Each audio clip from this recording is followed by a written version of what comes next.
We are Onyx Imaging. We are the highest rated and most reviewed printer service center in Oklahoma. Hey there YouTubers, it's your girl Brett over here at Onyx. Today I'm going to show you how to clean your scanner glass, and I'm working with the brother MFC L5850dw. So you want to open your ADF here.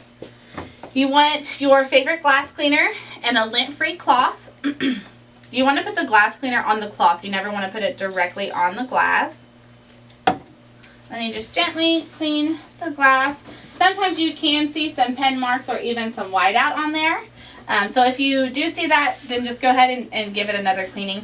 If you're seeing more defects when you're using this part, you want to focus on this little strip of glass right here. But if you're seeing more defects when you're using the flatbed, then I would focus more on the bigger piece of glass. If you guys are consistently seeing defects when you're scanning or copying, it's probably time to put your printer in for a service. If you're in need of any supplies or quotes, give your girl Brett a call and have a great day. Thank you for watching. If you're interested in how you can receive free labor on all of your service calls, as well as how to qualify for free printer upgrades, contact us today. We are here for all of your printer and office supply needs.